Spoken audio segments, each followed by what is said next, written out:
Om Shanti.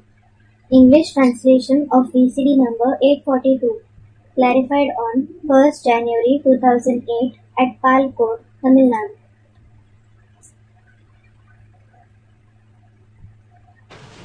Om Shanti. वाणी चल रही थी 9 मार्च 1968 का प्रातः class. Om Shanti. The Vani being narrated was the morning class dated 9th March 1968. पहले पेज के मध्य में बात चल रही थी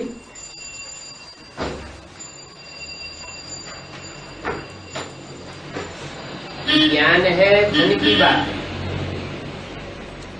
In the beginning of the middle part of the first page, topic being discussed was knowledge is a subject of wealth. याद से फिर याद मिलती है, Then remembrance meets remembrance.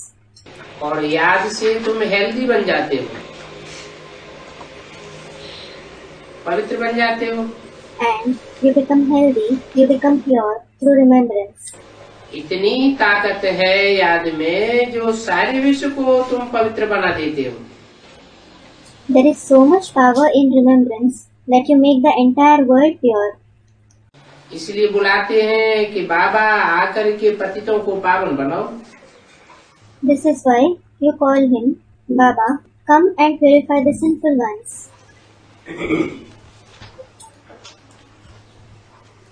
बुलाने का मकसद क्या हुआ? What is the purpose of calling him? पतितों को पावन बनाना। To purify the sinful ones. Brahma के तन में बाप आते हैं, The Father comes in the body of Brahma, मकसद पूरा नहीं होता। but the purpose is not achieved. Brahma के तन में आके क्या किया? आके ज्ञान सुनाया। What did he do after coming in the body of Brahma? He came and narrated knowledge. ज्ञान तो सुनाया, लेकिन पतित से पावन कोई बना नहीं। He did narrate the knowledge, but nobody became pure from sinful. कब बनते हैं? When do they become pure? जब ज्ञान सुनने के बाद ज्ञान समझ में भी आए और समझने के साथ साथ प्रैक्टिकल जीवन में अपनाया भी जाए। When, after listening to the knowledge, they understand the knowledge, and along with understanding it, they also assimilate it in their life in practice. तो जो अपनाते हैं वही ठीक रीत से याद कर पाते हैं। So, only those who assimilate it are able to remember the Father nicely, और जो याद करते हैं वो पति से पावन बनते हैं। and those who remember the Father become pure from sinful.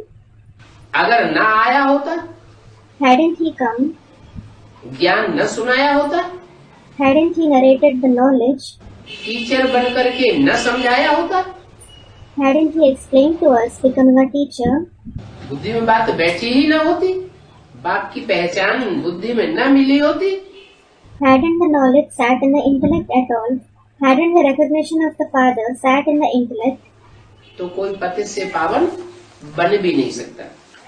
nobody would have become pure from sinful either. अज्ञानी मनुष्य तो कुछ भी नहीं जानते हैं। Ignorant people don't know anything at all. ज्ञानी और अज्ञानी, ज्ञानी माने जानने वाला, Knowledgeable ones and ignorant ones. Knowledgeable means the one who knows. अज्ञानी माने न जानने वाला। Ignorant means the one who doesn't know. तो जो जानने वाला ही नहीं है वो याद कैसे करेगा? So, how will the one who doesn't know the Father at all remember him? याद कर किया जा सकता है। When can someone remember someone else? जिसको जाना जाए उसको याद किया जाए। You can remember someone whom you know. तो अज्ञानी मनुष्य कुछ नहीं जानते हैं, ऐसे ही रड़ियां मारते रहते हैं।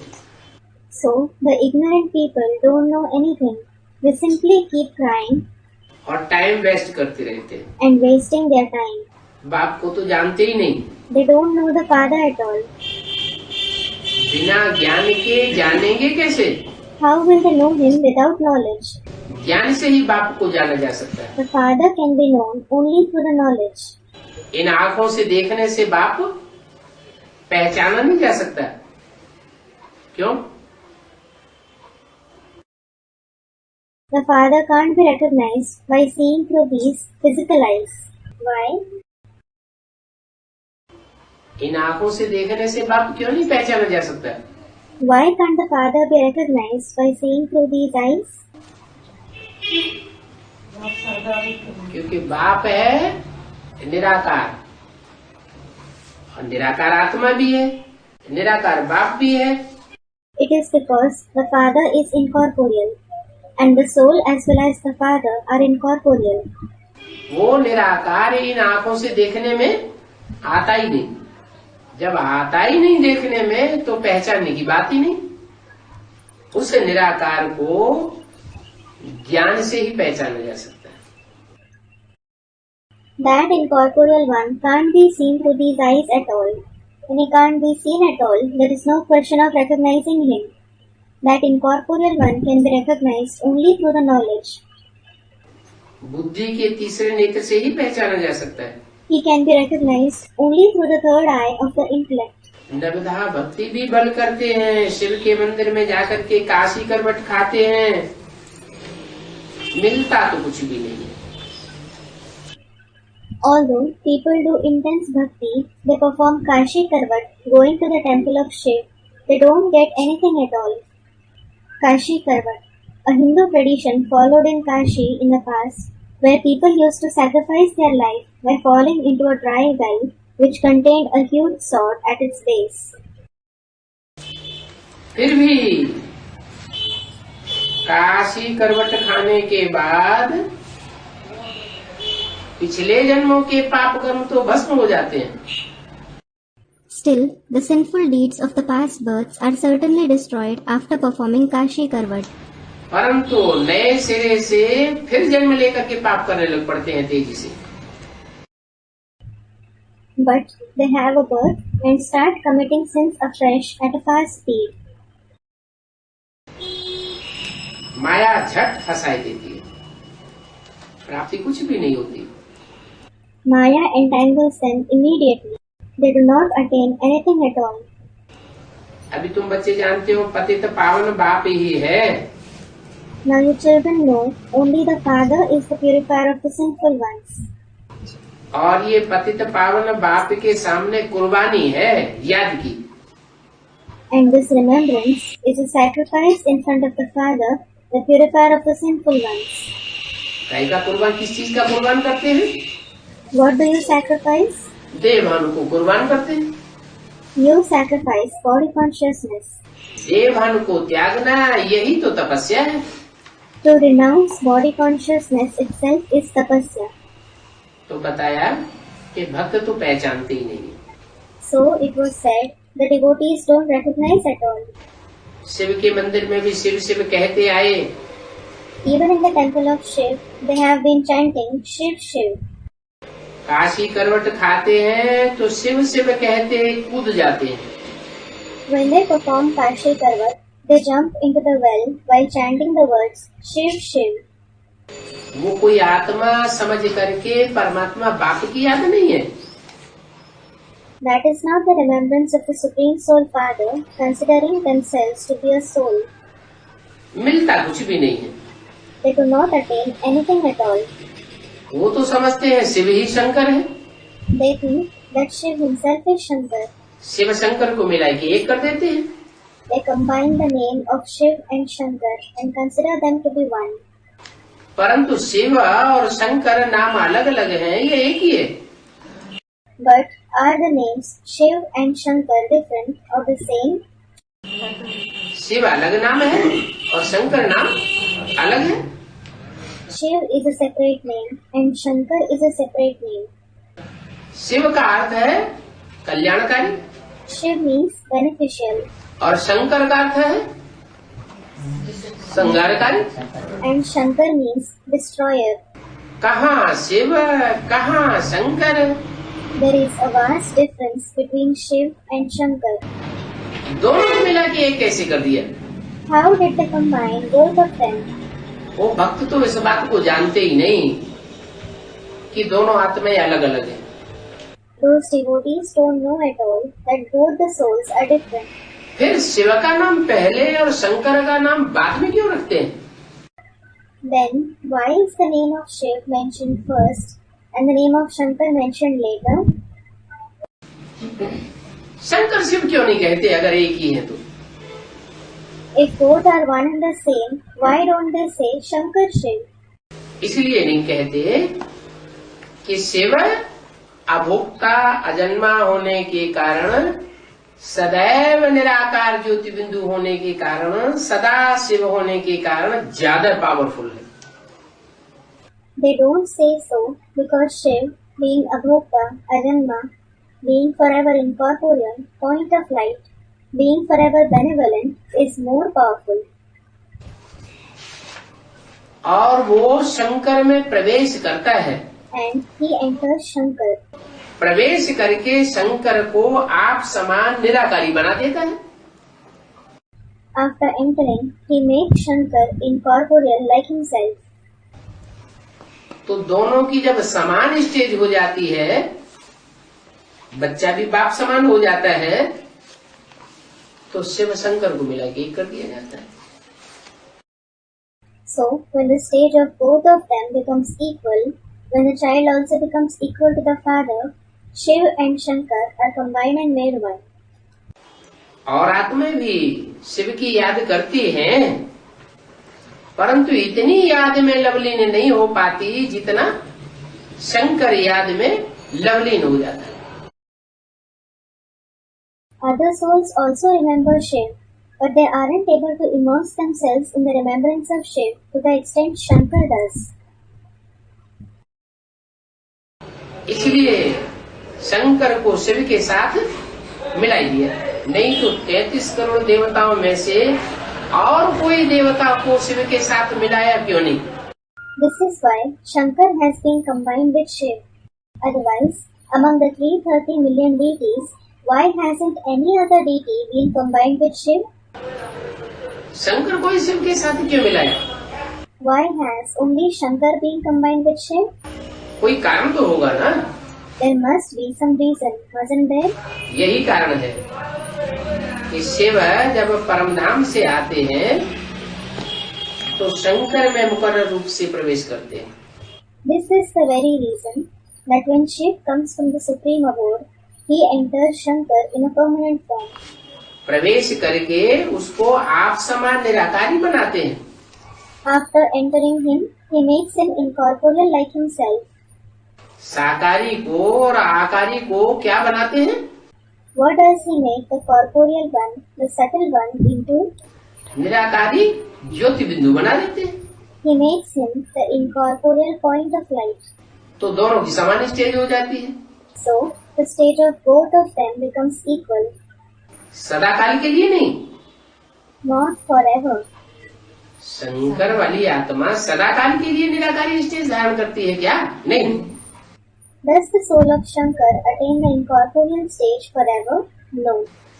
जब तक दुनिया का परिवर्तन न हो तब तक के लिए निराकारी स्टेज में रहती है। He stabilizes in the incorporeal stage until the world is transformed. बाद में तो जो भी आत्माएं हैं 500-700 करोड़, उन सबको जन्म मरण के चक्र में आना है। Later on, all the souls, all the 5 to 7 billion, have to come in the cycle of birth and death. जो भी मनुष्य आत्माएं हैं, उन सब मनुष्य आत्माओं का बीज हुआ। He is the seed of all the human souls that exist. पहला बीज प्रजापिता कहो, शंकर कहो, संगमयुगी कृष्ण कहो, नारायण कहो, जो नर से नारायण बनता है वो पहला बीज है। You may call him the first seed, Prajapita, Shankar, the confluent sage Krishna, Narayan, who becomes man to Narayan. He is the first seed. उस बीज से ही ये सारा मनुष्य सृष्टि रूपी झाड़ उत्पन्न होता है। This entire tree-like human world grows from that very seed. तो बताया So it was said, बाप ही है आत्माओं का जो आकर के सबको ज्ञान की दृष्टि देते हैं। that it is the Father of the souls himself who comes and gives the vision of knowledge to everyone. पहले तो आकर के ज्ञान की सृष्टि रचे ना। First, he should come and create a world of knowledge, shouldn't he? सृष्टि रची जाती है पवित्रता की और ज्ञान की। The world of purity and knowledge is created. यहाँ तो बाप बार बार कहते हैं बच्चे मन मना भव। Here, the Father says repeatedly, children, manmana bhav. मत मना भव। मत माना मेरे, मना माना मन में, भव माना समझ। Mat mana bhav. Mat means mind, mana means in the mind, bhav means merge. माना मेरे मन के अंदर जो संकल्प चलते हैं, जो संकल्प सरणी चलती है, उसी संकल्प सरणी में तू अपनी आत्मा को डुबो दे। It means the thoughts, the series of thoughts that go on in my mind, merge your soul in that same series of thoughts. अर्थात मुझे याद करो। Meaning, remember me. पहले अपन को आत्मा समझो, आत्मा समझकर मुझे याद करो। आत्मा समझेंगे तो देवान छूटेगा। First, consider yourself to be a soul, then remember me considering yourself to be a soul. If you consider yourself to be a soul, you will become free from body consciousness. फिर पवित्र बन जाएंगे। Then you will become pure. तुम काम पर जीत पहनते हो। You gain victory over lust. तुम You, वो नहीं, not that one, यह नहीं, not this one. माने ये है ब्रह्मा काम पर जीत नहीं पहनता। It means this Brahma does not gain victory over lust. काम जीते जगत जीते नहीं बनता। He does not become victorious over the world by gaining victory over lust. अगर ब्रह्मा भी काम जीते जगत जीत बना होता तो मंदिरों में पूजा होती। Had Brahma also become victorious over the world by gaining victory over lust, he would have been worshipped in the temples. मंदिरों में मूर्तियां बनती, His idols would have been installed in the temples. न पूजा होती है, न मूर्तियां बनती हैं, और न कोई ब्रह्मा को मूर्ति बना करके याद करते हैं। He is neither worshipped nor are his idols prepared, nor does anyone remember Brahma by preparing his idols. एक मंदिर है यादगार पुष्कर में। There is one temple as is Yadgar in Pushkar, place in the state of Rajasthan. वहाँ भी जो पूजने वाले पुजारी हैं वो ही पूजा करते हैं। Even there, only the priests worship the idol. दुनिया वाले जो उस मंदिर में जाते हैं वो पूजा नहीं करते। The worldly people who go to that temple don't worship the idol. कहाँ की यादगार? It is a Yadgar of which time? इस समय संगम युग में परमपिता परमात्मा शिव जब ब्रह्मा के तन में आते हैं, माउंट आबू में वाणी चलती है, उस समय की यादगार है। It is a Yadgar of the present time in the confluence age, when the Supreme Father, Supreme Soul Shiv comes in the body of Brahma, when the Vanis are narrated at Mount Abu. बाहर की दुनिया वाले लोग उस ब्रह्मा को नहीं मानते। People of the outside world don't accept that Brahma. कौन मानते हैं? Who accept him? जो माउंट आबू के रहने वाले हैं वो ही उसको चित्र बना करके उसकी मनौती करते हैं। Only the residents of Mount Abu worship him by preparing his pictures. तो बाप कहते हैं So the father says, यह जीत नहीं पाता, this one doesn't gain victory. वह दूसरे धर्म वाले जीत नहीं पाते, Those belonging to the other religions don't gain victory. तुम जीत पाते हो। काहे पर? You gain victory. Over what? काम विकार पर। Over the vice of lust. इसमें तुम जितना कोशिश करेंगे For this, the more you try, जितना पुरुषार्थ करेंगे, the more purusharth you make, माया विघ्न इसी में डालती है। Maya creates obstacles only in this. इसमें याद करने में। In what? In remembrance. वो समझती है ये बाप को याद करके मेरे को छोड़ देंगे। She thinks they will remember the father and leave me. माया क्या समझती है? What does Maya think? ये बाप को याद करेंगे तो मेरे को छोड़ देंगे। अच्छा, If they remember the father, they will leave me. All right.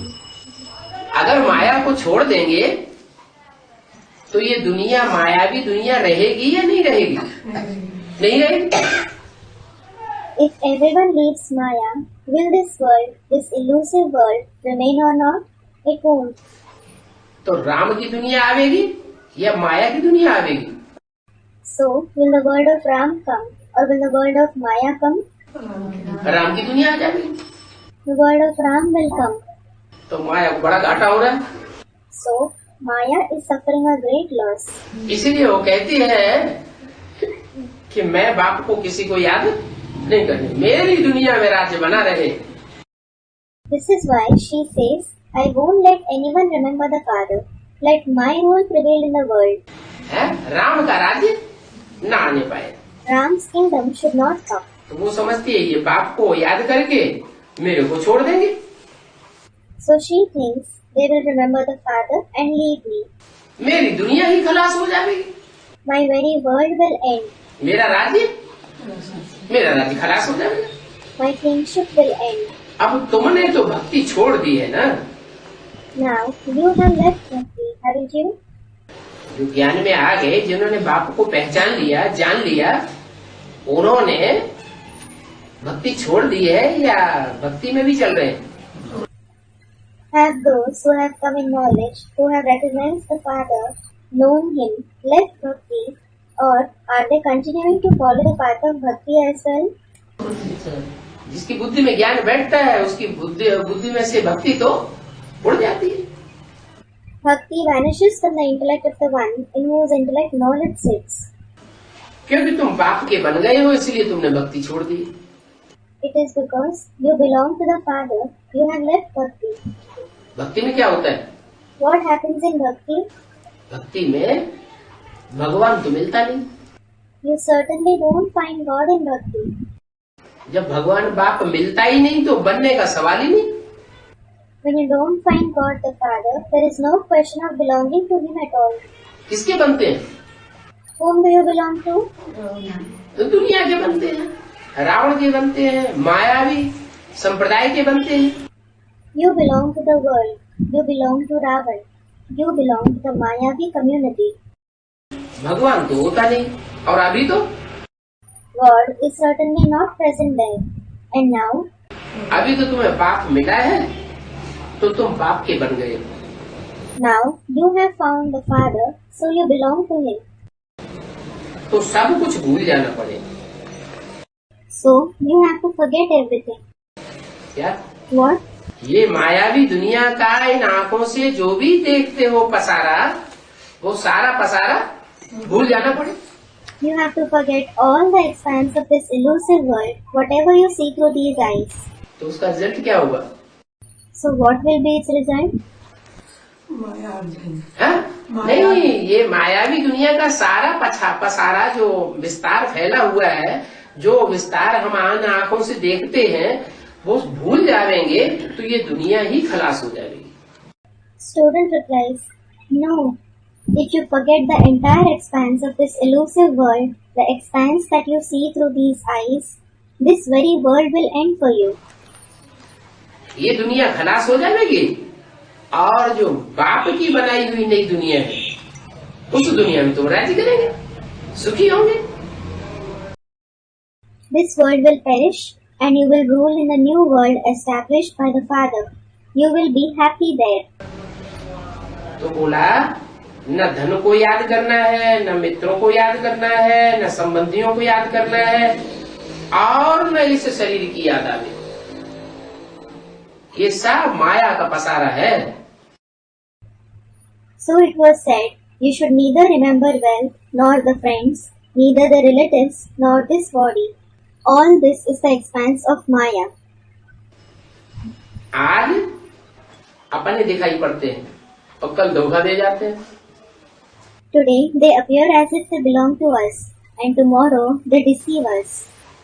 कोई मित्र हो, संबंधी हो, ये देह है, हमारी अपनी देह मालूम पड़ती है, ये देह भी हमारा सहारा सदा काल का नहीं है। Be it any friend, relative, this body which appears to belong to us, even this body is not our support forever. ये भी हमको दुख देती है। Even this gives sorrow to us. शरीर भी याद ना आए। You shouldn't remember the body either. एक कथा भी है There is a story as well, जिसमें कहा in which it was said, कि ये लाठी भी ना उठाओ। you shouldn't even lift the stick while leaving this world. अभी लाठी की बात नहीं है, Well, it isn't about a stick. ये तो शरीर की बात है। It is certainly about the body. भक्ति मार्ग में ये नहीं कहते सब कुछ छोड़ना है। In the path of bhakti, they don't say you should leave everything. और यहाँ ज्ञान मार्ग में क्या कहते हैं? And what do they say here in the path of knowledge? सब कुछ त्याग दो, सब कुछ छोड़ दो बुद्धि से। Renounce everything. Leave everything through the intellect. सिर्फ बुद्धि से छोड़ने की बात है।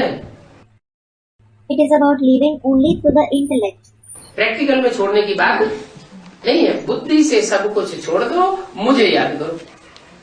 It isn't about leaving in practice. Leave everything through the intellect. Remember me. मना अपनी मन बुद्धि मेरे को अर्पण कर दो। It means offer your mind and intellect to me. और कुछ नहीं कहता हूँ। I don't say anything else. अब मन बुद्धि वही तो आत्मा है। Well, the mind and intellect itself is the soul. तो बोला शरीर को याद न करो, वो तो सिर्फ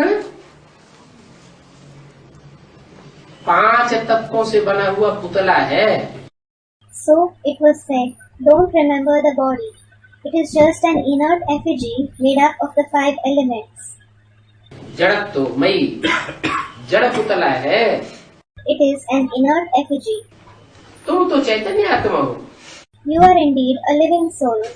और तुम चैतन्य आत्मा उस चैतन्य बाप को याद करते हो। And you living souls, remember that living Father. बाकी एकदम सब कुछ भूल जाओ। As for the rest, forget everything else completely. सब छोड़ दो। अर्थात जो भी तन है, जो भी धन है, जो भी इस दुनिया की पदार्थों की ताकत है, वो सब ईश्वरीय सब सेवा में लगा दो। Leave everything, meaning the body you have, whatever wealth you have, the power of the things related to this world you have, invest all that in the Ishwariya service. अगर धन सेवा में लगा देंगे तो मन बुद्धि कहाँ जाएगी? If you invest the wealth in service, where will the mind and intellect go? ईश्वर के प्रति ही जाएगी, क्योंकि ईश्वर की सेवा में लगाया। Student replies, it will go only towards God, because you invested it in the service of God. अगर तन की ताकत ईश्वरीय सेवा में लगावेंगे तो मन कहाँ जाएगा? If you invest the power of your body in the Ishwariya service, where will the mind go? जहाँ हमारा तन होगा वहाँ हमारा मन होगा। Our mind will be where our body is. जहाँ हमारा धन होगा वहाँ हमारा मन होगा। Our mind will be where our wealth is. तो मन की ये आदत है कि तन और धन की ताकत जहाँ लगाई जाती है वहीं सारी शक्ति आत्मा की चली जाती है। So, it is the habit of the mind that the entire power of the soul goes in the same direction where the power of the body and wealth is invested. और आत्मा की शक्ति है ही मन बुद्धि। Moreover, the mind and the intellect is the very power of the soul.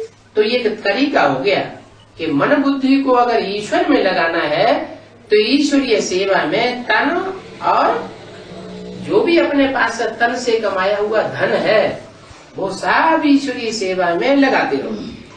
So, this is a method that if you wish to invest your mind and intellect in God, keep investing the body, the wealth that you have earned through the body in the Ishwariya service.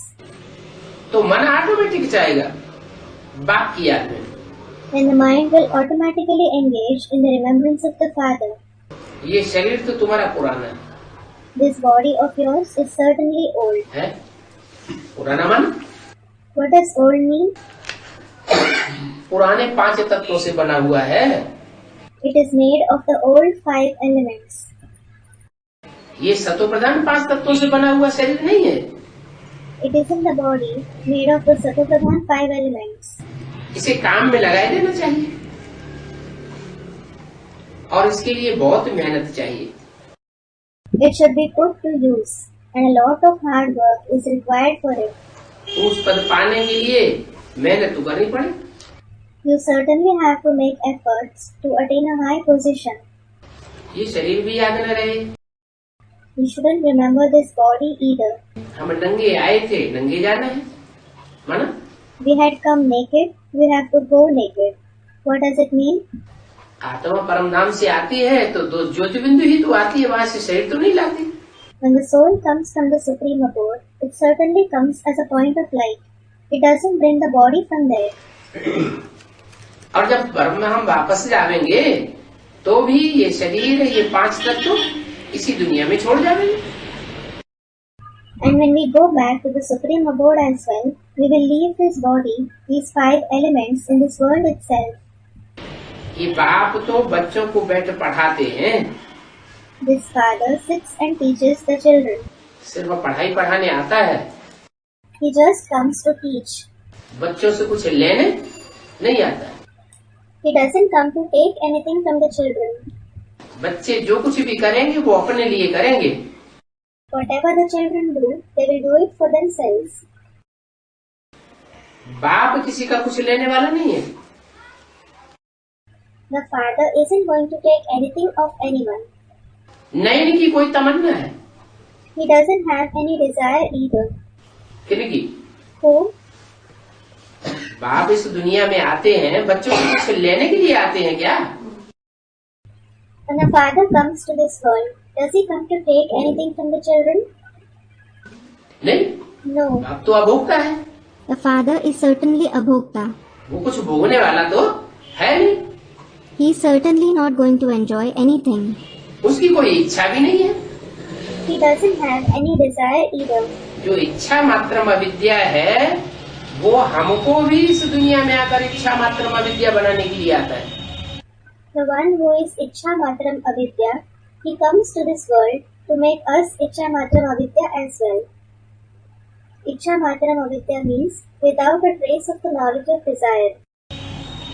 हम इच्छा मात्रम अविद्या बनते हैं और बाप वापस चला जाता है। We become Ichha Matram Avidya and the father goes back. तो बाप में ही इन बातों का ज्ञान है, बाप पढ़ाने के लिए आए हैं। So, only the father has the knowledge of these concepts. The father has come to teach. बाप सर्विस करते हैं हमारी कि ये पढ़ें। He serves us so that we study. तो ये बाप और बच्चों का खेल इकट्ठा है। So, it is a combined play of the father and the children. बच्चे को भी याद करना है। Children should also remember. फिर बाबा भी बैठ सर्च लाइट देते हैं। Then, Baba also sits and gives searchlight. हैं? सर्च लाइट कैसे देते हैं? How does he give searchlight? दृष्टि से सृष्टि सुधरती है। The world, Srishti, is reformed through vision, Drishti. अब किसकी दृष्टि से सृष्टि सुधरेगी? Well, to whose vision will the world reform? पतितों की दृष्टि से सृष्टि सुधरेगी क्या? Will the world reform through the vision of the sinful ones? पतितों की दृष्टि से दृष्टि सृष्टि तो और पतित बनेगी, सृष्टि सुधरेगी कैसे? The world will become all the more sinful through the vision of the sinful ones. How will the world reform? एक बाप ही है जो सदा से है। It is only the one Father who is Sadashiv, forever benevolent. वो सदा शिव जब इस सृष्टि पर आते हैं तो अपनी पहचान देते हैं। When that Sadashiv comes to this world, he gives us his introduction. इस दुनिया में सिर्फ एक ही आत्मा है ऐसी पार्ट बजाने वाली। There is only one soul in this world who plays such a role. क्या?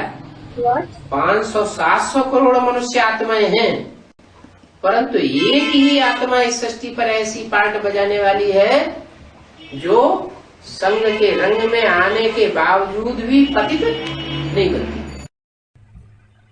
There are 5 to 7 billion human souls, but there is only one soul who plays such a part in this world, who, in spite of coming in the color of the company of different souls, does not become sinful.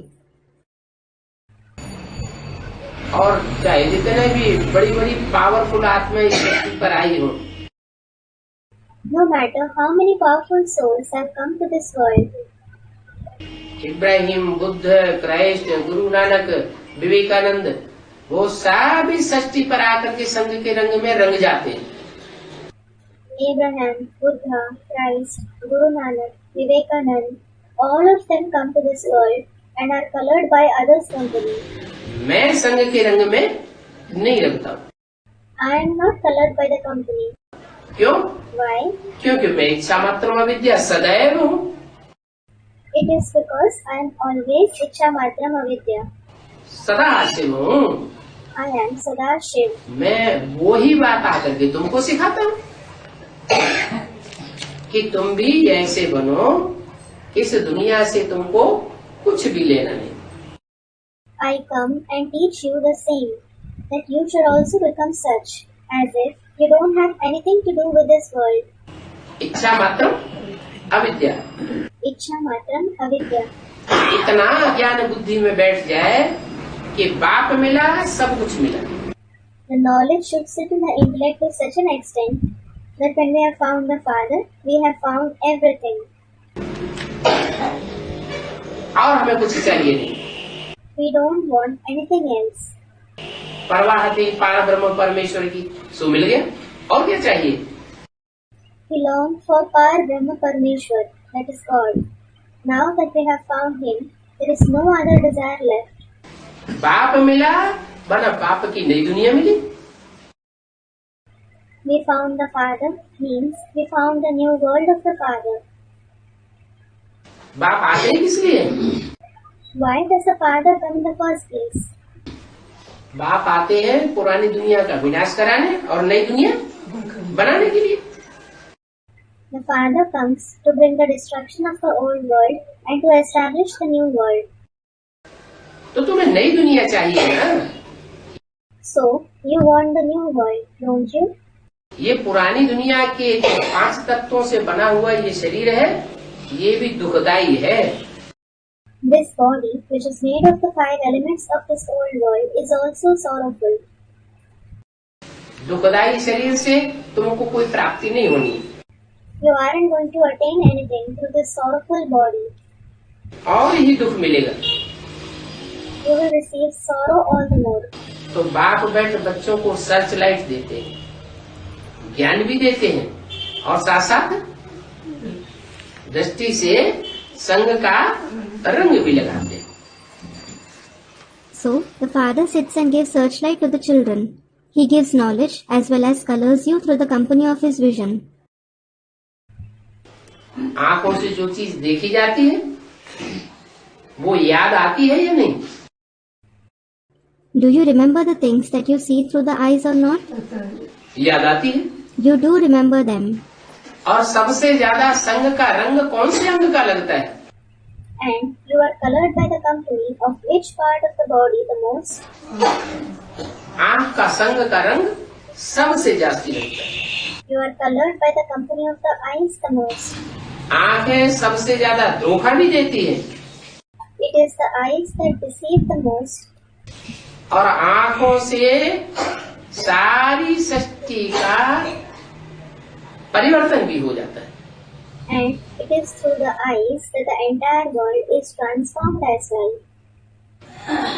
इतनी आंखों में ताकत है। The eyes have so much power. ये आत्मा इस शरीर का राजा है। The soul is the king of this body. ये आत्मा रूपी राजा कौन सी इंद्रियों को सबसे नजदीक रखता है? Which Indriya does this king-like soul keep very close to itself? ये आंखें इस राजा के सबसे नजदीक है। These eyes are the closest to this king. Raja powerful को नजदीक रखता है या कमजोर को नजदीक रखता है? Does the king keep the powerful one near him or a weak one near him? Powerful को नजदीक रखता है। He keeps the powerful one near him. तो ये आंखें रूपी आमत्य कहो, महामंत्री कहो, सेना नायक कहो, ये ऐसी शक्तिशाली चीज है जिससे वो परम पिता परमात्मा सारी सृष्टि को दृष्टि से सुधारता है। So, all these eyes, the minister, the prime minister, or the commander-in-chief, these are such powerful parts of the body through which the Supreme Father, Supreme Soul, reforms the entire world to his vision. तो Searchlight देते हैं, So, he gives searchlight. कोई तो बहुत खींचते हैं। Some attract a lot. क्या? What? जब बाप सर्चलाइट देते हैं तो कोई बच्चे तो ऐसे हैं जो बाप की सर्चलाइट को बहुत खींचते हैं। When the father gives searchlight, some children are such that they attract the father's searchlight a lot. और कोई ऐसे बैठे बैठे तो सोते रहते हैं। And some keep dozing off like this while sitting. बाप लाइट देते हैं, माइक देते हैं, सर्च लाइट देते हैं और बच्चे बैठ सोते हैं। The father gives light, might, searchlight, and the children keep dozing off while sitting in front of him. उनको क्या कहा जाए, कैसे बच्चे कहा जाए? What should they be called? What kind of children should they be called? माया के बच्चे कहा जाए कि कुंभकर्ण की औलाद कहा जाए? Should they be called the children of Maya or the children of Kumbhakaran? Student, the children of Kumbhakaran. बहुत खींचते नहीं है तो यह बाबा भी उनको याद नहीं करते। Those who don't attract Baba's searchlight much, this Baba doesn't remember them either. क्या? What? याद से याद मिलती है ना। Remembrance meets remembrance, doesn't it? जो हमें खींचता है हम उसको खींचते हैं। Whoever pulls us, we pull him. याद से याद मिलती है तो बाप को जो बैठ नहीं खींचते हैं तो बाप भी उनको याद नहीं करते। Remembrance meets remembrance. So those who don't sit and pull, meaning remember the Father doesn't remember them either.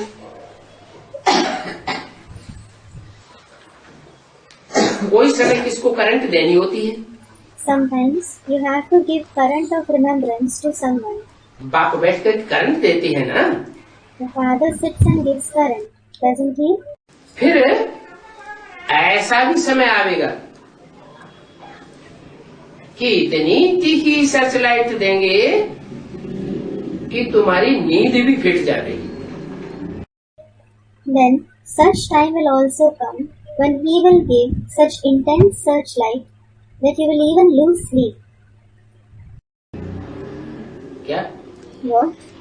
कोई की बहुत याद आती है लौकिक जीवन में तो नींद फिट जाती है ना। If you remember someone a lot in your lawkic life, you lose sleep, don't you? ऐसे लौकिक जीवन में भी होता है। It happens like this in the lawkic life too. बाप भी कहते हैं The Father also says, मैं जब बहुत खींच करके याद करता हूँ तो तुम्हारी नींद भी फिट जाएगी। when I remember you strongly, you will lose your sleep too. वही फुरना लग जाता है कि फलाने को जाकर करंट दो। I get keen about it. I should go and give current to so and so. क्यों? Why? इसका कारण होगा कि बाप कोई को बहुत करुणा से याद करते हैं कि इनको करंट दूं, इनकी याद को खींचूं, माने लगा ऐसा करुणा माने लगन। There must be a reason for this, that the father remembers someone with a lot of keenness, that he should give current to this person. He should pull, that is, attract his thoughts. Student: Baba, what does Purna mean? It means attachment. Such. Purna means dedication. ऐसी लगन लग जाती है बाप को कि इनको बैठ करंट दो, इनको बैठ खींचो. The father has such dedication that he thinks, I should sit and give him current. I should sit and pull him. तो इसका कारण क्या है? बाप कोई को ऐसी करंट देते हैं कि बाप को ही लगन लग जाती है कि इनको ज्यादा सर्च लाइट दो. So, what is the reason for it? The father gives such current to some that he himself becomes dedicated that he should give searchlight to that person. इसका कारण क्या है? कोई कारण होता होगा. What is the reason for it? There must be some reason to it. क्या कारण हो सकता है? What can be the reason? Student: they have attachment for Baba. नहीं, बाबा को ऐसा लगाव क्यों पैदा होता है बच्चों से? बच्चों से लगाव, लेकिन बाप भी कहते हैं मुझे भी पूर्णा होती है कि मैं बैठ इन बच्चों को खींचूं. No, why does Baba have such attachment for the children? Student: no, the children have it for Baba. No, attachment for the children. But the father says, I too have the keenness that I should sit and pull these children. हाँ, जो serviceable बच्चे होते हैं बाप के, जो ईश्वरीय सेवा में लगे रहते हैं, ईश्वरीय सेवा में तन जाया करते हैं, मन लगाते हैं. Student: those who do service. Yes, the serviceable children who stay busy in the Ishwariya service of the Father, who use their body in the Ishwariya service, who use their mind in it. सारा धन ईश्वरीय सेवा में लगाते हैं तो बाप को भी फुर्ना हो जाती है इन बच्चों को बैठ खींचो. Who invest their entire wealth in the Ishwariya service, the father also has keenness that he should pull these children. फुर्ना लग जाता है करंट देने का. He has a keenness to give them current. बाप बताते हैं The father tells you कि तुम जो पढ़ाई पढ़ते हो इससे आयु नहीं बढ़ती है. that the lifespan does not increase through the knowledge you study.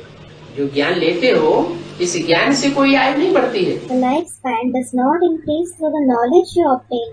लेकिन जो ज्ञान लेते हो, जानकारी लेते हो, पहचान लेते हो बाप की और सच चक्र की, इससे तुम्हारी याद तीखी हो सकती है. But your remembrance can become intense with the knowledge you obtain, the information you take, the recognition you receive about the Father and the world cycle. और याद से तुम्हारी आयु बढ़ जाती है.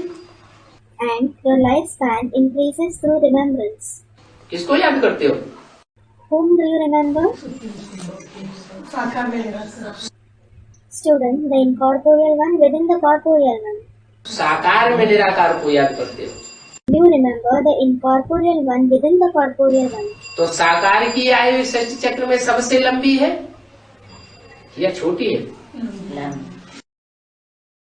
So, is the lifespan of the corporeal one the longest in this world cycle, or is it short?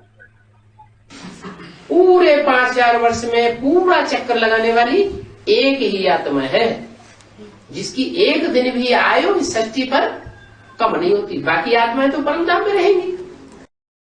There is only one soul that passes through the entire cycle of the full 5000 years, whose lifespan doesn't decrease in this world even by a day. The remaining souls will stay in the supreme abode. वो आत्मा पूरे 5000 वर्ष का चक्र इस सृष्टि में लगाती है. That soul passes through the cycle of complete 5000 years in this world. तो उस साकार में उस निराकार को याद करेंगे तो हमारी भी आयु जन्म जन्मांतर की बढ़ती है. So, if we remember the incorporeal one within that corporeal one, our lifespan also increases for many births. पढ़ाई से आयु नहीं बढ़ती है. Lifespan doesn't increase through knowledge. क्यों? पढ़ाई से आयु नहीं बढ़ती है. Student: Baba, we remember through knowledge itself, don't we? Why? The lifespan doesn't increase through knowledge. याद है पढ़ेगा तो आगे बढ़ेगा। पढ़ाई से Through knowledge, अच्छी पढ़ाई पढ़ेंगे तो उससे क्या होता है, याद ज्यादा आएगी। what happens if you study well? You will remember more. याद तो हो सकती है, लेकिन जन्म जन्मांतर की आयु नहीं बढ़ेगी। You can certainly remember, but the lifespan won't increase for many births. शरीर हेल्दी नहीं बनेगा ज्ञान से, The body won't become healthy through knowledge. और योग से शरीर हेल्दी बनेगा और आयु भी बढ़ेगी। Whereas it will become healthy through remembrance and the lifespan will also increase. ऐसा क्यों होता है? Why does it happen like this? है? कोई कारण होगा? अरे ज्ञान तो ऊपर वाला देता है। There must be some reason. Are, it is the one above, meaning the Supreme Soul, who gives knowledge. जो निराकार शिव है, जो जन्म मरण के चक्र में नहीं आता, वो तो ज्ञान देने वाला है। The incorporeal Shiv, who doesn't come in the cycle of birth and death, is certainly the giver of knowledge. उसके ज्ञान से हमारी आयु नहीं बढ़ती, Our lifespan doesn't increase through his knowledge. Health नहीं बढ़ती, Our health doesn't improve through it. चक्कर में रहना, उसको याद करने से छोड़ते। नहीं, ज्ञान जो ऊपर वाला आता है, जो सदा शिव कहा जाता है, शिव ज्योति बिंदु है, वो जब नीचे आता है तो उसके दिए हुए ज्ञान से हमारी आयु नहीं बढ़ती। Student comments. No. When the one above, who is called Sadashiv, who is the point of light Shiv, when he comes down, our lifespan doesn't increase with the knowledge given by him. योग से आयु बढ़ती है, इसका क्या कारण है? Lifespan increases through yoga. What is the reason for it? योग करके साकार में निराकार। हाँ, जो ऊपर वाला आता है वो तो निराकार है। Student, yoga, the incorporeal one within the corporeal one, yes. The one above who comes down is incorporeal. वो निराकार जब साकार में आए तो साकार के द्वारा हमारी आयु बढ़ जाती है। When that incorporeal one comes in the corporeal one, our lifespan increases through the corporeal one. वो हमारी प्रवृत्ति मार्ग की आयु बन जाती है, वो प्रवृत्ति मार्ग की याद बन जाती है। That becomes our remembrance of the path of household. उस प्रवृत्ति मार्ग की याद करने से ये प्राप्ति होती है कि योग तीखा लगता है।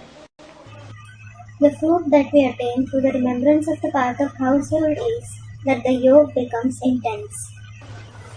साकार को याद करने में और निराकार ज्योति बिंदु को याद करने में अंतर क्या है? What is the difference between remembering the corporeal one and the incorporeal point of light? कोई अंतर है? Is there any difference? बिंदु को खींच के याद करना पड़ता है We have to remember the point forcefully. और साकार जिसमें लगाव लग जाता है, अटैचमेंट हो जाता है, वो ऑटोमेटिक याद आता है। ये अंतर है। And the corporeal one, for whom we have attachment, he comes to our mind automatically. This is the difference.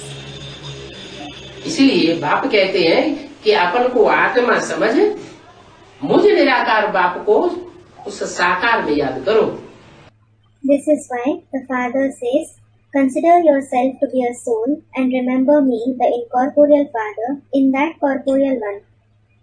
जो साकार इस सृष्टि रूपी रंगमंच पर ऑल-राउंड पार्ट बजाने वाला है। The corporeal one who plays an all-round part on the stage-like world.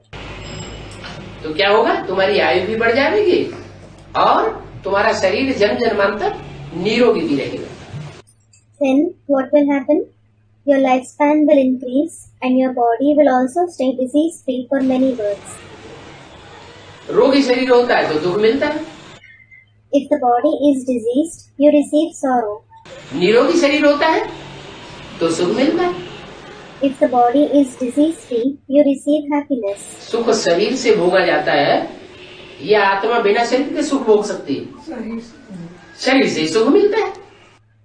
Is happiness experienced through the body, or can the soul experience happiness without the body? Happiness is experienced only through the body. तो शरीर को अगर जन्म जन्मांतर के लिए healthy बनाना है, लंबी आयु वाला बनाना है, तो क्या करना है? So, if you want to make your body healthy for many births, if you wish to make it long-lived, what do you have to do? ज्यादा ज्ञान में ज्यादा बुद्धि लगानी है या याद में ज्यादा बुद्धि लगानी है? याद में बुद्धि लगानी। Should you engage your intellect more in knowledge or in remembrance? You should engage the intellect in remembrance. दुनिया में कोई की 100-150 वर्ष की आयु होती नहीं है। Nobody in the world has the lifespan of 125 to 150 years. इस दुनिया में माने कलयुग की दुनिया में कोई की 100-150 वर्ष आयु नहीं होती है।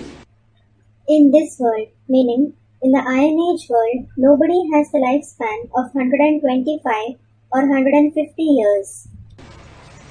आजकल एक को होता है, पेपर में आता है। वो लास्ट जन्म, लास्ट में जो आत्माएं ऊपर से उतर रही है, सात्विक आत्माएं जो उतर रही है, रशियंस खास करके नास्तिक, उन आत्माओं की कोई की 100 वर्ष आयु होती है। Student, no Baba, some have such lifespan. It is published in the newspapers. The last birth, the souls that are descending in the last period, the pure souls that are descending, especially the Russians, the atheists, some among those souls have the lifespan of 125 years. क्यों? क्योंकि सतोप्रधान आत्माएं तुरंत उतरी हुई। Why? It is because they are the Satopradhan souls who have descended recently. सतोप्रधान आत्मा होगी तो शरीर भी कैसा मिलेगा? If the soul is Satopradhan, what kind of a body will it receive? सतोप्रधान सात्विक शरीर मिलेगा और सात्विक शरीर की आयु भी लंबी होगी। It will receive a Satopradhan Sattvic body. In addition, the lifespan of a Sattvic body will also be long. लेकिन वो तो रंगमंच पर सिर्फ लास्ट जन्म में आते हैं। But they come on the stage only in the last birth. वो कितना सुख भोगेंगे? How much happiness will they enjoy? वो तो थोड़ा सा सुख भोगते हैं। They enjoy just a little happiness. और तुम? And what about you? तुम तो सतयुग के आदि में ही आते हो। You come in the very beginning of the golden age. तो तुम्हारी तो पूरी 150 वर्ष आयु होती है। So, your lifespan is of complete 150 years. और एक जन्म के लिए नहीं, And not just for one birth. कई जन्मों के लिए इतनी लंबी आयु होती है। Your lifespan is this long for many births. तो जिनकी 125-150 वर्ष आयु होगी वो जरूर हेल्दी होगा। So, those whose lifespan will be 125 to 150 years, they will certainly be healthy. क्या? यहाँ संगम युग में भी आयु बढ़ती है। What? The lifespan increases here in the confluence age as well. किसकी? ब्राह्मणों की बढ़ती है या दुनिया वालों की? Whose? Does the lifespan of the Brahmins or that of the worldly people increase? ब्राह्मणों की आयु बढ़ती है। क्यों बढ़ती है? The lifespan of the Brahmins increases. Why does it increase? याद में रहते हैं तो उनकी आयु बढ़ जाती है। They stay in remembrance, so their lifespan increases. तो जिनकी आयु लंबी होगी वो जरूर हेल्दी होंगे। So, those who have a long lifespan will certainly be healthy. भक्ति भी बहुत करते हैं। People do a lot of bhakti too. भक्ति में भी फायदा है। There is benefit in doing bhakti as well. भक्ति करने में कोई नुकसान नहीं है। There isn't any harm in doing bhakti. अभी पहला नुकसान बताया। भक्ति करने में नुकसान है या नहीं है? Is there harm in doing bhakti or not? नुकसान ये भक्ति से भी भगवान मिलता है। हाँ, भक्ति से भगवान मिलता है, लेकिन भक्ति व्यभिचारी करने में नुकसान है। Student, people find God only through bhakti in the outside world. Yes, people find God through bhakti, but there is harm in doing adulterated bhakti. अब व्यभिचारी भक्ति करने में कोई नुकसान नहीं है। There is no harm in doing unadulterated bhakti. भक्ति में भी फायदा है। There is benefit in doing bhakti as well. जो भक्ति भी नहीं करते हैं तो उनके मैनर्स इतने अच्छे नहीं होते। Those who don't do even bhakti, they don't have very good manners. भक्ति भावना खराब चीज है या अच्छी चीज है? अच्छी चीज है। Is it bad to do bhakti and have feelings, or is it good? It is good. लेकिन अव्यभिचारी भक्ति होनी चाहिए। But it should be unadulterated bhakti. भक्तों में विश्वास रहता है, Devotees have faith. श्रद्धा रहती है। They have veneration. वो तो धंधे में, They, in business, भक्त जो होते हैं वो धंधे में कब झूठ बोलते हैं या पाप ठगी आदि करते हैं। do the devotees ever speak lies in business, commit sins or cheat, etc.? भक्त The devotees. भक्त किस्म की जो आत्मा होती है वो झूठ बोलना, पाप और दूसरों को ठगना, छल कपट करना पसंद करती हैं। Do the devotee-like souls like to speak lies, commit sins, cheat others, and indulge in deception? हैं? वही वो पसंद नहीं करते। जो अच्छे भक्त होते हैं वो ऐसे धंधे नहीं करते। They don't. The good devotees don't do such things. भक्ति का भी प्रभाव रहता है। There is an influence of bhakti too. 9 मार्च 1968 की वाणी का दूसरा पेज, कहेंगे ये तो भक्त आदमी है। Second page of the Vani dated 9th March 1968. People will say, this person is in fact a devotee. क्या कहते हैं? What do they say? भक्ति मार्ग में कहते हैं अरे ये तो भक्त आदमी है, माने अच्छा आदमी है। In the path of bhakti, they say, Arey, this person is a devotee. It means he is a nice person. ये भक्त आदमी है, ज्यादा लेने वाला नहीं है। He is a devotee. He isn't going to take much money.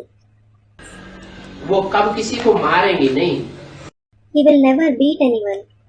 क्रोध नहीं आवेगा। He won't become angry.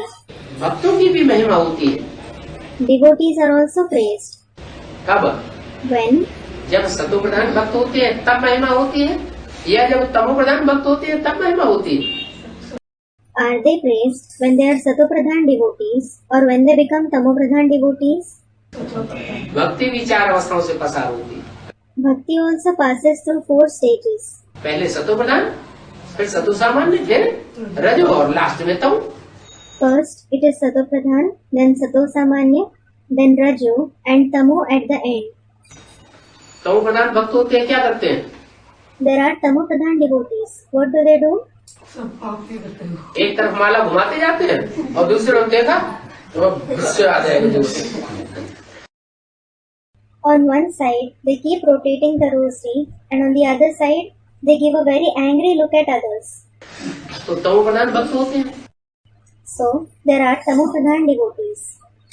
तमो प्रधान दुखदायी होता है, सतो प्रधान सुखदायी होता है। Anything Tamopradhan is sorrow giving, and anything Satopradhan is joy giving. तो भक्ति की भी महिमा होती है। मनुष्यों को थोड़ा ही पता है कि भक्ति कब से शुरू होती है। So, Bhakti is also praised. People don't know since when Bhakti begins. तुम तो जानते हो द्वापर आदि से भक्ति शुरू होती है। You certainly know that Bhakti begins from the beginning of the Copper Age.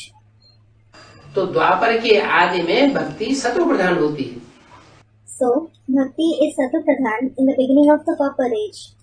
और कलयुग के अंत में भक्ति तमो प्रधान हो जाती है। And Bhakti becomes Tamopradhan at the end of the Iron Age. ज्ञान का तो मनुष्यों को पता ही नहीं पड़ता है। People don't come to know about knowledge at all. भक्ति पावरफुल हो जाती है। Bhakti becomes powerful. फिर ज्ञान का जब प्रभाव हो जाता है तो फिर भक्ति बिल्कुल याद नहीं रहती। Then, when the influence of knowledge increases, they don't remember Bhakti at all. एक दो में जैसे दुश्मनी है। It appears as if there is an enmity between both of them. क्या? What? ज्ञान में और भक्ति में। Between knowledge and Bhakti. क्यों दुश्मनी है? Why is there an enmity? कोई कारण होगा। There must be a reason. क्या कारण है? What is the reason? भक्ति अनेकों से आती है और ज्ञान एक से आता है। Bhakti comes from many and knowledge comes from one. एक सच्चा है और उस एक के मुकाबले जो भी 500-700 करोड़ मनुष्य आत्माएं हैं वो सब झूठी है। One is true, and when compared to him, all the 5 to 7 billion human souls are false. इसलिए एक सत्यनारायण की कथा गाई हुई है। This is why the story of one Satyanarayan, meaning true Narayan, is sung. घर घर में कौन सी कथा होती है भक्तों भारतवर्ष में? Which story is narrated in every house in India? Satyanarayan की कथा होती है। The story of Satyanarayan. Lakshmi की कथा क्यों नहीं होती? Why is the story of Lakshmi not narrated? क्यों नहीं होती? Why isn't it narrated?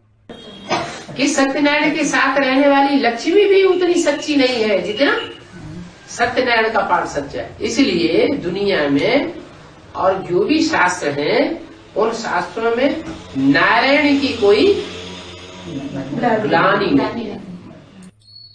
Even Lakshmi, who lives with Satyanarayan, is not as true as the part of Satyanarayan is. This is why, in the world and in all the scriptures, there is no defamation of Narayan. और जो भी 33 करोड़ देवता हैं सबकी ग्लानि है। All the other 330 million deities have been defamed. Narayan की कोई ग्लानि नहीं है। There is no defamation of Narayan. तो एक सच्चा और बाकी सब झूठे साबित हो जाते हैं। So one is true and all the rest are proved to be false. इसलिए सिख लोग भी कहते हैं एक सदगुरु अकाल मूर्त, माना एक ही सतगुरु है और बाकी सब झूठे गुरु है। This is why even the Sikhs say, Ek Sadguru Akal Murt, meaning one true Guru is an imperishable personality.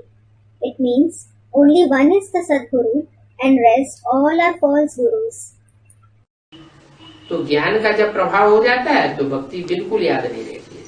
So when the influence of knowledge increases, they don't remember bhakti at all.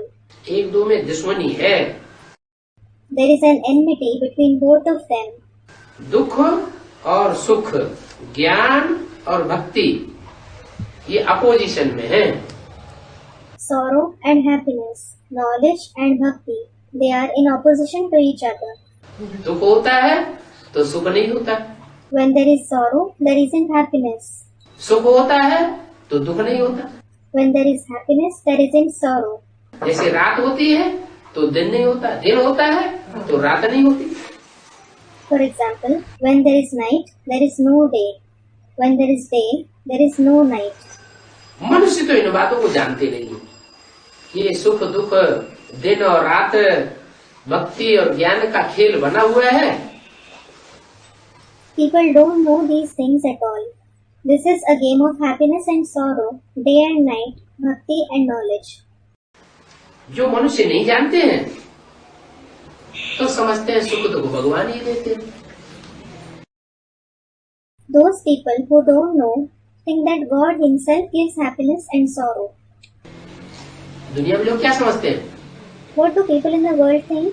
सुख दुख भगवान देते हैं या कोई और देता है, क्या समझते हैं? Does God give happiness and sorrow or does anyone else give it? What do they think? ऐसे कह देते हैं सुख दुख भगवान ही देते हैं। They say that God himself gives happiness and sorrow.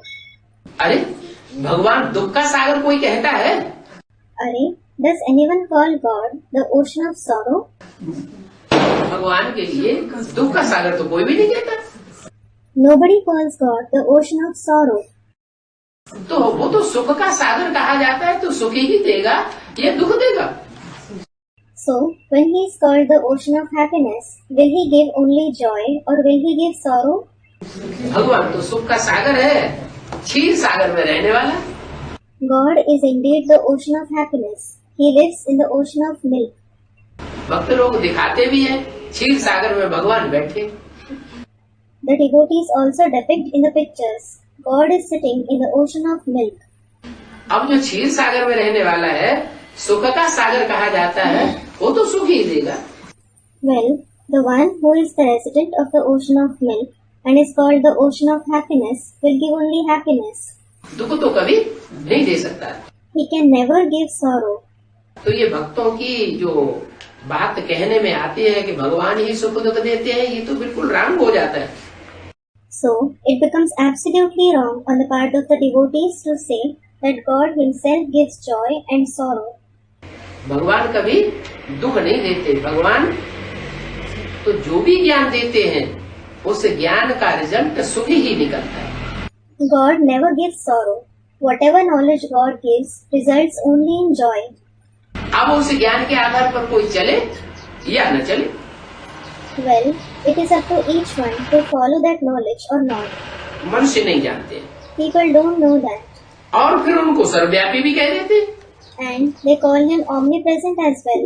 भगवान को जानते नहीं है तो क्या कह देते कि भगवान सर्वव्यापी। When they don't know God, what do they say? They say that God is omnipresent.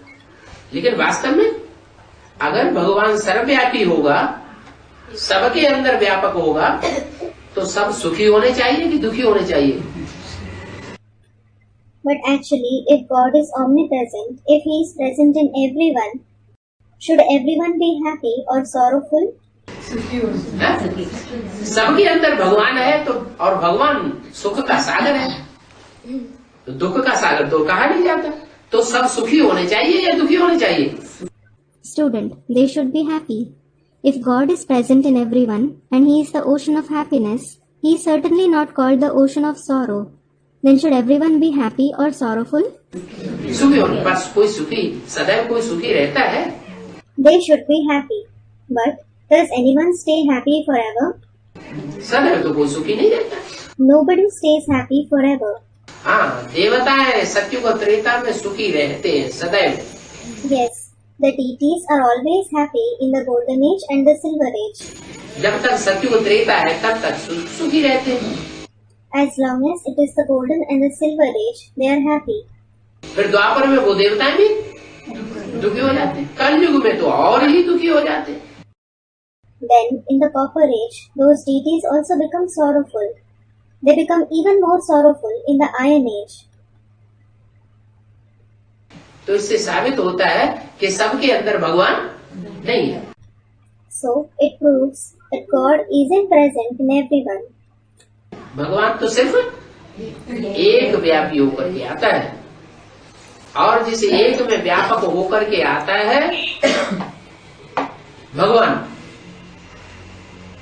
वो भगवान स्वयं सर्वशक्तिवान है। God comes being present only in one, and the one in whom He comes being present, that God Himself is Almighty. परंतु उसके opposition में कौन सर्वशक्तिवान है? But in opposition to Him, who is Almighty? माया भी सर्वशक्तिवान है। Student, Maya. Maya is also Almighty. जिस तन में मुकर्रर रूप से आता है, वो तनधारी भी आखिरी 83 जन्म के बाद दुखी हो जाता है।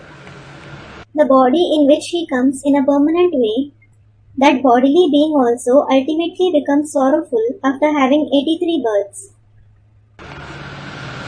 क्या? What? मुकर्रर रूप से जिसमें आता है वो भी दुखी हो जाता है। The one in whom He comes in a permanent way also becomes sorrowful. इसका मतलब माया जीत पा लेती है। It means Maya becomes victorious. तो बाप भी सर्वशक्तिवान है, माया भी सर्वशक्तिवान है। So, the Father as well as Maya is Almighty. जब माया जीतती है तो माया का राज्य हो जाता है। When Maya becomes victorious, the kingdom of Maya arrives. जब राम बाप जीते हैं तो राम का राज्य हो जाता है। When the Father Ram wins, the kingdom of Ram arrives. तो ज्ञान का जब प्रभाव होता है तो भक्ति बिल्कुल याद नहीं रहती है। So, when there is the influence of knowledge, people don't remember bhakti at all. एक दो में जैसे दुश्मनी है, It is as if there is an enmity between both of them. समझते तो कोई है नहीं। ड्रामा को न जानने के कारण कुछ भी नहीं समझते। इतनी सब आत्माएं हैं, एक शरीर छोड़ दूसरा लेती है। Nobody understands it at all. Because of not understanding the drama, they don't understand anything. There are so many souls. They leave one body and take another. ये बात तुम अभी जानते हो कि आत्मा अलग चीज है और ये आत्मा एक शरीर छोड़ती है फिर दूसरा शरीर लेती है. You know this now, that a soul is different and it leaves one body and takes another. आत्मा ही मुख्य है क्योंकि आत्मा विनाशी है और शरीर विनाशी है. The soul alone is important because the soul is imperishable and the body is perishable. मैं आत्मा शरीर लेकर के पार्ट बजाती. I, the soul, play the part by taking on a body. ये बात भूल जाते हैं. You forget this. ऐसे नहीं कहेंगे कि सतयुग में तुम देही अभिमानी होकर के रहते हो. It won't be said that you stay soul conscious in the golden age. नहीं, No. ये तो अभी बाप बैठ शिक्षा देते हैं It is now that the Father sits and teaches us.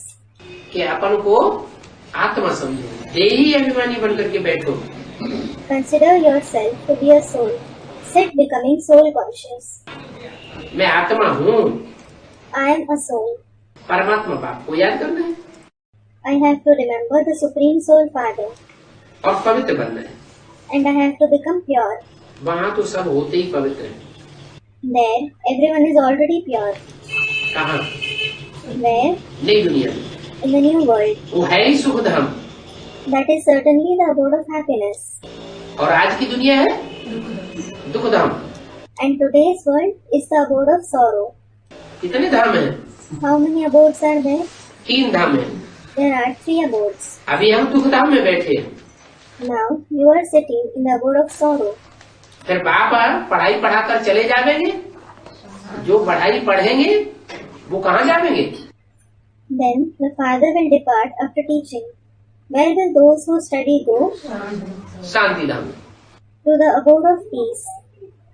शांति धाम से पढ़ाई पढ़ने वाली आत्माएं फिर आएंगी सुख धाम. Then the souls who study the knowledge will go from the abode of peace to the abode of happiness. सब नहीं आवेंगे.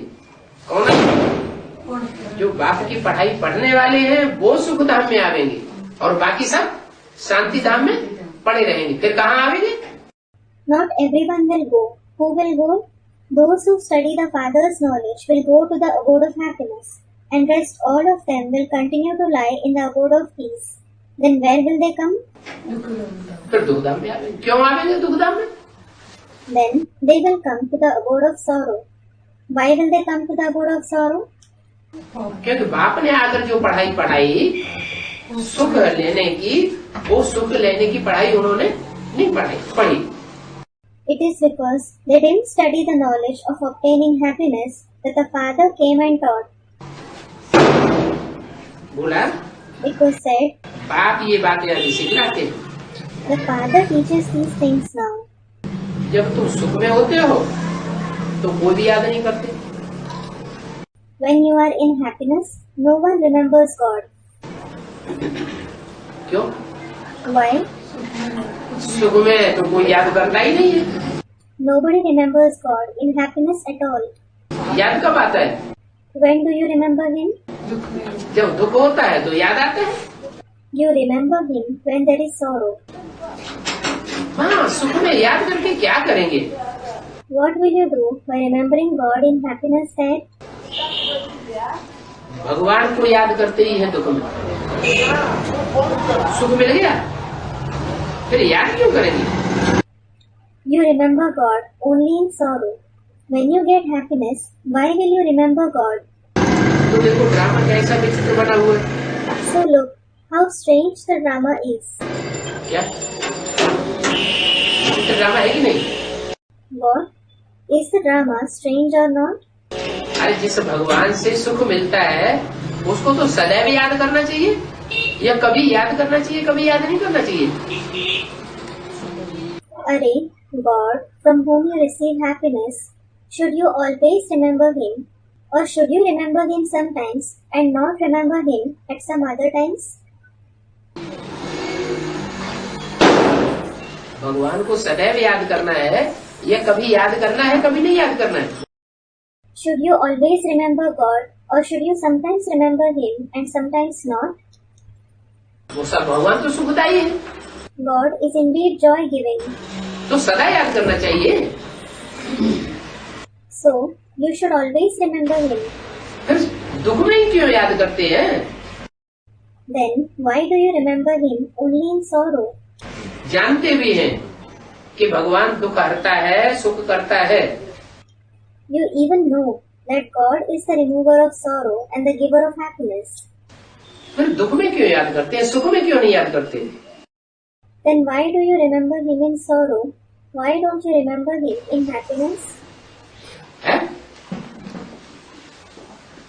दुख में याद आता है। भगवान को दुख में याद करते हैं, You remember God in sorrow. सुख में याद नहीं करते। You don't remember Him in happiness. क्यों नहीं याद करते? Why don't you remember Him in happiness? जानते तो हैं कि भगवान को अगर हम याद करेंगे तो सुख में रहेंगे। You do know. If we remember God, we will stay happy. फिर याद क्यों नहीं करते? Then why don't you remember Him? सुख मिल जाता है, क्यों नहीं याद करते? Why don't you remember Him when you get happiness? है? सुख में अपन जानता ही नहीं है। नहीं, Student comments. No. जो भी आत्माएं हैं, जो भी आत्माएं हैं, वो परमात्मा नहीं है। Not all souls are the Supreme Soul. परम पिता नहीं है, They aren't the Supreme Father. Ever pure नहीं है। They are not ever pure. जो भी आत्माएं हैं जन्म मरण के चक्र में आने वाली, वो सब जन्म मरण के चक्र में आने के कारण देह के बंधन में आ जाती है। All the souls who come in the cycle of birth and death are bound in the bondage of the body because of coming in the cycle of birth and death. और देह के बंधन में जो आ जाते हैं वो स्वार्थी बन जाते हैं। क्या? And those who are bound in the bondage of the body become selfish. What? एक होता है स्वार्थी, रथ के लिए मरने वाला, One kind of a person is selfish, Swarthi, the one who strives for his chariot, Rath. और एक होता है परमार्थी। And the other is altruistic, Paramarthi. क्या? What? इस रथ के लिए नहीं मरता, He doesn't strive for this chariot. संसार के कल्याण के लिए मरता है, काम करता है। He strives. He works for the welfare of the world. तो एक परमात्मा ही परमार्थी है सदैव का। So only the one Supreme Soul is forever altruistic. और जितने भी हैं सुर नर मुनि सबकी यह रीति, स्वार्थ लाग करें सब प्रीति। क्या? All the others, be it the deities, human beings or sages, it is a practice among all that everyone loves out of selfish motives. What? देवताएं भी किसी से प्यार करते हैं तो किस लिए करते हैं? स्वार्थ के आधार। If the deities also love someone, why do they love them? On the basis of selfishness. देवात्माएं भी स्वार्थी हैं, मनुष्य आत्माएं भी स्वार्थी हैं, राक्षसों की तो बात ही छोड़ो। The deity souls are selfish. Human souls are also selfish.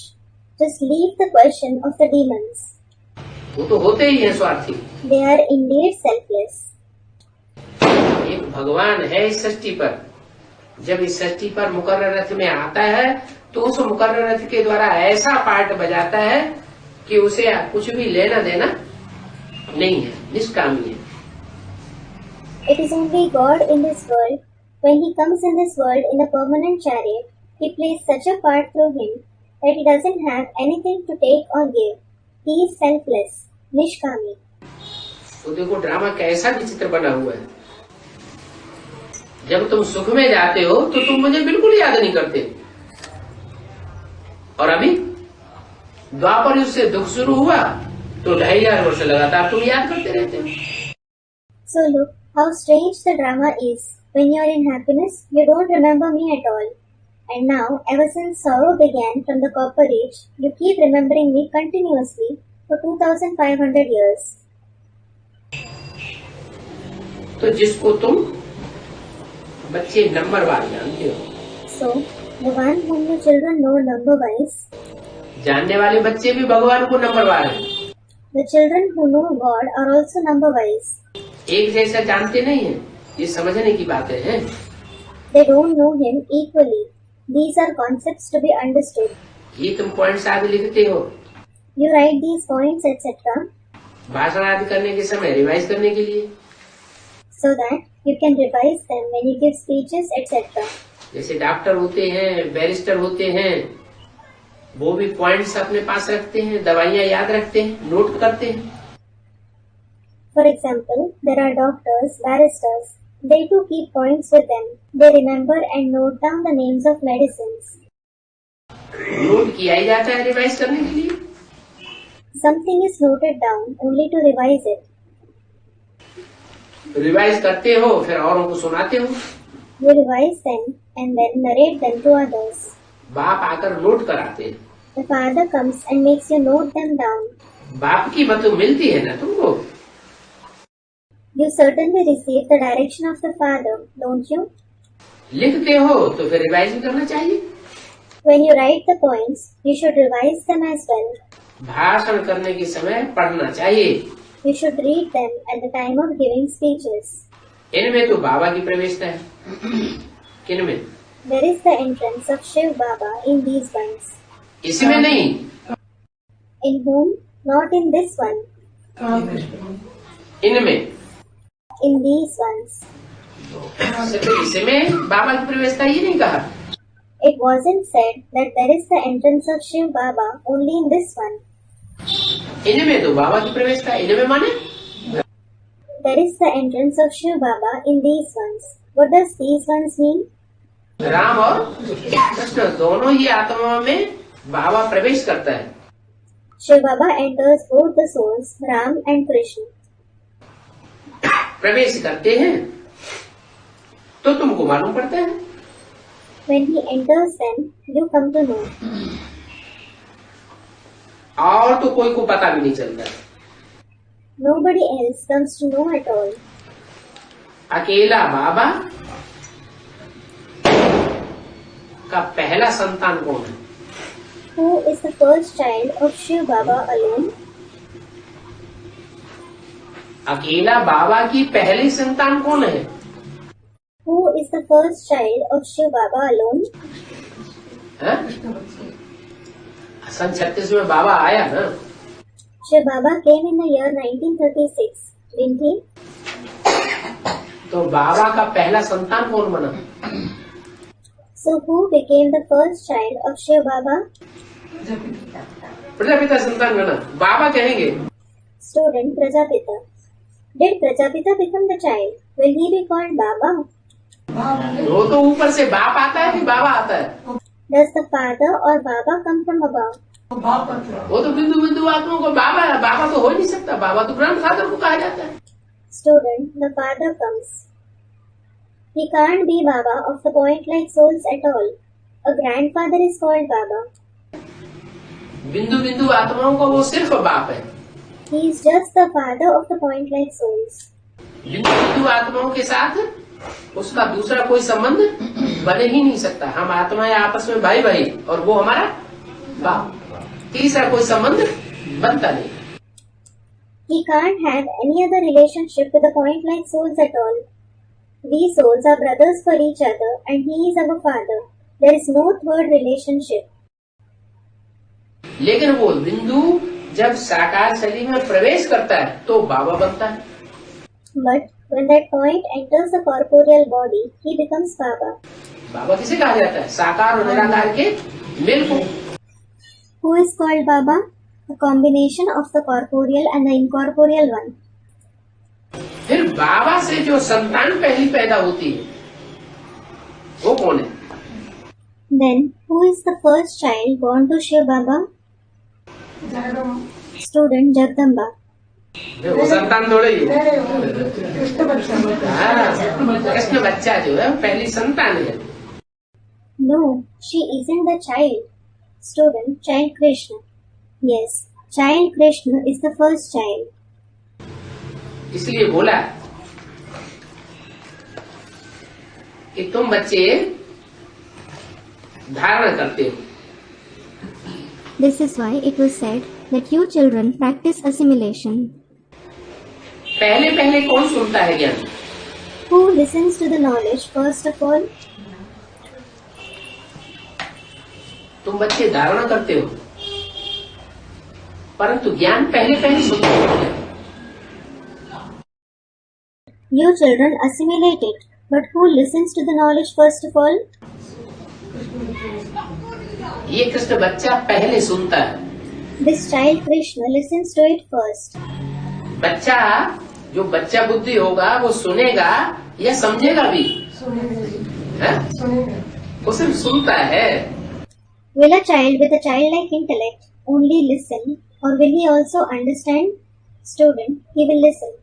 He only listens. समझता नहीं है। He doesn't understand. माने कृष्ण की आत्मा शिव बाप का सुनाया हुआ ज्ञान सुनती तो है सबसे पहले।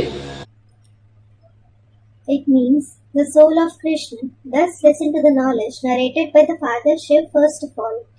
सुनती भी है, दूसरों को सुनाती भी है। He listens as well as narrates to others. और सुनना सुनाना भक्ति मार्ग है या ज्ञान मार्ग है?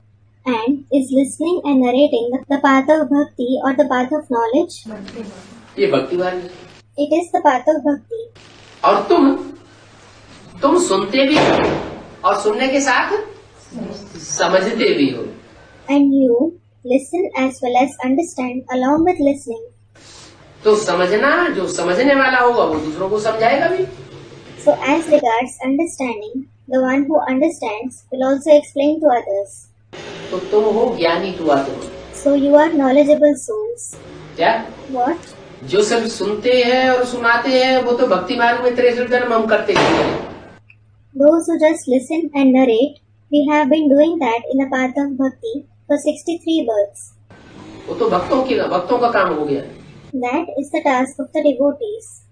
यहाँ भी बाप जब आते हैं तो सुनाते हैं तो और सुनते हैं, उनको कहा जाता है भक्त।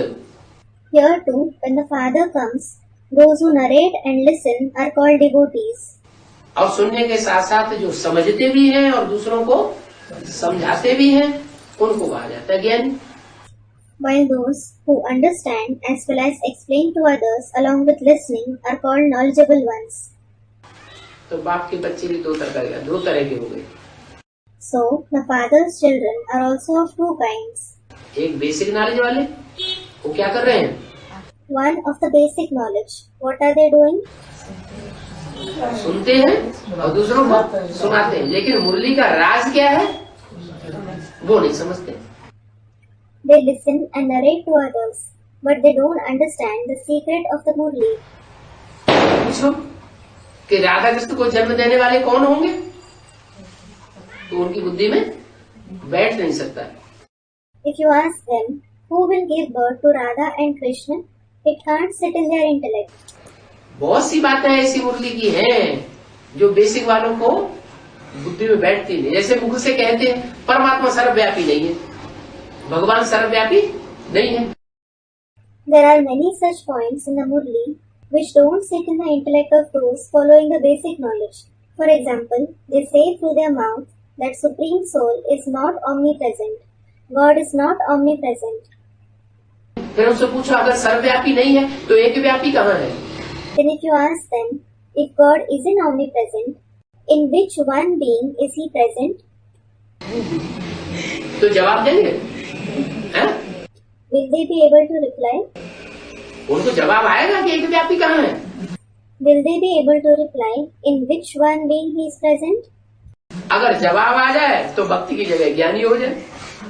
If they are able to reply, they will become knowledgeable instead of a devotee. इसलिए ज्ञानी में और भक्त में बहुत अंतर है। खास अंतर है सुनने सुनाने का। तो बोला This is why there is a lot of difference between a knowledgeable one and a devotee. The special difference is of listening and narrating. So it was said, बाप कहते हैं मैं बहुत जन्मों के अंत में आता हूँ। the Father says, I come at the end of many births. जब आता हूँ तो पहले पहले ये होता है When I come, this one is present first of all. Brahma और विष्णु का चित्र भी है, पहले है यह। There is also the picture of Brahma and Vishnu. This one is first of all. बाप जब आते हैं, कोई तन में आते हैं, तो पहले पहले यह होता है। यह माने कौन? When the Father comes, when he comes in a body, this one is present first of all. Who is this one? Brahma. Brahma. पहले पहले मेरा बच्चा, मेरी संतान, ये ब्रह्मा बनता है। First of all, this Brahma becomes my son, my child. और जरूर और भी बच्चे होंगे। And definitely, there will be other children as well. तुम सब बच्चे हो ना? All of you are children, aren't you? तुम भी राजाई में चलते हो। You too come along to the kingdom. जरूर नंबरवार चलते हो। Definitely, you come along number wise. जितना याद करते हो, धारणा करते हो, ऐसा पद पाते हो। The more you remember, the more you assimilate the knowledge, you receive such high position to that extent. ऐसे भी नहीं, नाम मात्र सिर्फ लिखना है। It isn't even that. You have to write just for the sake of writing. Point note करना। To note down the points. कोई ऐसे ऐसे है कि अपना ट्रेडिशन बना लेते हैं कि बाबा मुरली सुनाते हैं और हम लिखते जाते हैं, फिर दोबारा उसको कभी देखते भी नहीं। There are some of such ones who make it a tradition that Baba narrates the Murli and they go on writing. Then they never look at it again. तो नाम मात्र सिर्फ लिखना, उससे कुछ फायदा नहीं है। So there is no benefit in writing just for the sake of writing. दूसरे के भी काम नहीं आते हैं। It doesn't come in use for others either. जो लिखा हुआ है अपने काम में भी आना चाहिए और दूसरों के भी काम आना चाहिए। Whatever we have written should be useful to us as well as others. क्योंकि मुरली तो रोज चलती रहती है। Because Murli is certainly narrated every day. बाप कहते हैं दिन प्रतिदिन मैं को ये पॉइंट सुनाता रहता हूँ। The Father says, day by day I keep narrating these points to you. दिन प्रतिदिन मैं पॉइंट सुनाता रहता हूँ। 68 के बाद 68 के बाद वही पॉइंट सुनाता हूँ कि नहीं सुनाता हूँ? Day by day I keep narrating these points. Do I narrate these points after 1968 or not? हाँ? सुनाता है? क्यों? ब्रह्मा ने तो शरीर छोड़ दिया, सुनाएगा कहाँ से? Student, he narrates. Does he narrate? Why? Brahma Baba left his body. How will he narrate? उसमें समझा नहीं, हैं? अभी समझा नहीं, अभी समझ के नहीं। पहले समझा नहीं था ना, मुरली सुनाते गया। दिन प्रतिदिन मैं वो ये पॉइंट सुनाता हूँ। Student, earlier he didn't understand. Now, after understanding, earlier he didn't understand, did he? He just kept narrating the Murli. I narrate these points day by day. तो 68 के बाद से लेकर के सन 76 तक किसको सुनाया वो ये point? So, after 68 until the year 76, to whom did he narrate the D points? हाँ? हाँ, कोई न कोई आत्मा है। जब बाबा ने बोला है कि मैं तुमको दिन प्रतिदिन जो भी नया दिन आवेगा, जो भी तुम नई मुरली सुनोगे, तो कोई न कोई नया पॉइंट सुनाऊंगा जरूर। Student, the corporeal one. Yes, some or the other soul, when Baba has said that I will narrate these points to you day by day, whichever new day arrives, whichever new Murli you listen to, you will certainly listen to some or the other new point. तो 68 के बाद तो सुनाना बंद कर दिया। 68 के बाद So, he stopped narrating after 68, after 1968. सुनाने वाले ने सुनाना बंद कर दिया ना? The narrator stopped narrating, didn't he? नहीं बंद किया, मुरली सुनाना बंद कर दिया है। Didn't he stop? He stopped narrating the Murlis, didn't he? वो सुनाने वाला तन गायब हो गया ना?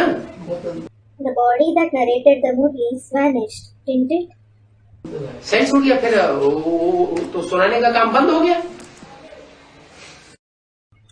He left his body. Then the task of narrating the Murli stopped. तो गुह्य पॉइंट है, ये तो पॉइंट गलत हो जाता है कि दिन प्रतिदिन तुमको गुह्य बातें सुनाता हूं। So, regarding deep points, this point proves to be wrong that I narrate deep points to you day by day. हाँ, 76 से कहेंगे कि सन 76 से नई नई बातें सुनने को मिली। Yes, from 1976 it will be said that we got to hear new points from the year 76.